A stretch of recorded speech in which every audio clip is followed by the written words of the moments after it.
Welcome to our channel. నేను మీ వెంకట్. తిరుమల లడ్డులో వాడింది అసలు నెయ్యే కాదు, ఎరువులోకి షాకింగ్ నిజాలు.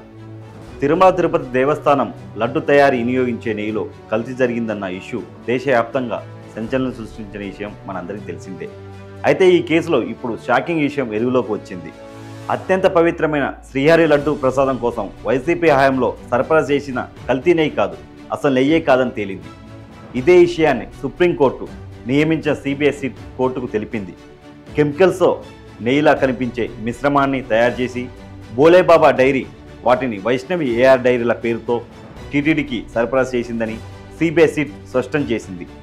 నిందితులు బెయిల్ పిటిషన్ కొట్టివేయాలని చెబుతూ దాఖలు చేసిన అఫిడవిట్లో ఈ సంచలన విషయాలు ఉన్నాయి.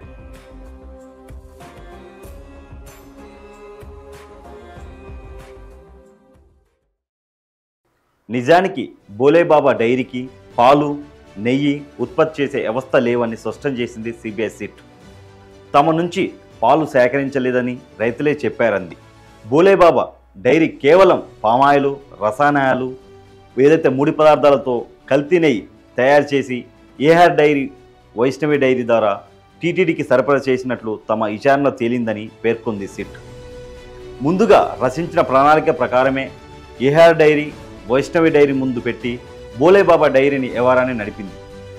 ఈ నెయ్యి మాఫియా సాక్షుల్ని బెదిరిస్తుంది, సాక్షులు వేసినట్టుగా తప్పుడు పిటిషన్ వేస్తుంది, ఎవరు సిబిఐ ముందు హాజరు కాకుండా కాపలా కాస్తున్నారు.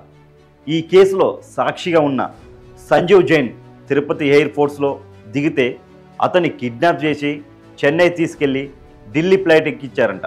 మరో వ్యక్తి పేరుతో తప్పుడు పిటిషన్ దాఖలు వేశారని, ఆ వ్యక్తి తాను పిటిషన్ దాఖలు వేయలేదని హైకోర్టుకు ఫిర్యాదు చేశారు. వైసీపీ హయాంలో శ్రీహరి లడ్డు ప్రసాదాన్ని కూడా కల్తీ చేశారని చంద్రబాబు ఆరోపించినప్పుడు వైసీపీ నేతలు బగ్గుమన్నారు, దేవుణ్ణి కించపరుస్తున్నారని ఆరోపించారు. ఎంత తప్పు చేసినా బయటకు చెప్పారని అనుకున్నారు. కానీ అసలు చేసిన ఘోరం గురించి ప్రజలకు తెలియాలని చంద్రబాబు గారు చెప్పారు. వారు సుప్రీంకోర్టు వరకు వెళ్ళారు. సుప్రీంకోర్టు స్విట్ను నియమించింది. ఆలస్యంగా జరుగుతున్న అన్ని విషయాల్ని బయటకి తీసుకొస్తున్నారు. అసలు ఆ నెయ్యిని టీటీడీ ఎందుకు తీసుకుంది అన్న దగ్గర నుంచి పూర్తి వివరాలను సిబిఐ త్వరలో బయటపెట్టనుంది. వైవి సుబ్బారెడ్డి, మాజీ సీఎను కూడా ప్రశ్నిస్తున్నారు. ఈ మొత్తం వ్యవహారంతో పాటు టీటీడీలో జరిగిన అన్ని దందాలు బయటకు రానున్నాయి. నెయ్యి మాఫియాని స్థానిక మూటానని స్పష్టమవుతుంది. త్వరలోనే అందరి లెక్కలు తేల్చుతున్నారు. ఈ మొత్తం వ్యవహారంతో పాటు టీటీడీలో జరుగుతున్న అన్ని దందాలని బయటకి రానున్నాయి. నెయ్యి మాఫియా స్థానిక మూటానేనని స్పష్టమవుతుంది. త్వరలోనే అందరికీ ఈ లెక్కలు బయటకు తేలనున్నాయి. ఏదైనప్పటికీ టీటీడీలో ఏదైతే లడ్డు కల్తీ జరిగిందో అసలు ఆ లడ్డుకు సంబంధించి ఆడింది నెయ్యి, అసలు నెయ్యే కాదంటది, కొన్ని రసాయన పదార్థాలంట. నిజంగా ఎంత దారుణం అంటే, దేవుడి దగ్గర లడ్డు తయారీని కూడా ఇలా కల్తీ చేస్తే ఏం చెప్పాలి? ఇవన్నీ చంద్రబాబు గారు చూస్తూ వదిలేస్తారు, ఇవన్నీ బయట పెట్టాలే అని అనుకున్నారు. అప్పుడు ఎంత రాదంతం చేశారు.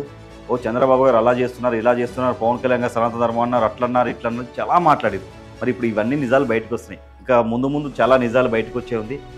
ఎవరైనా సరే దీని వెనక ఎవరైనా ఉండని ఈ మూటాను మాత్రం ఎట్టి పరిస్థితి వదిలిపెట్టొద్దు. వీళ్ళకి శిక్షించాలి, వీళ్ళు కటకటాలు లెక్క పెట్టాలి.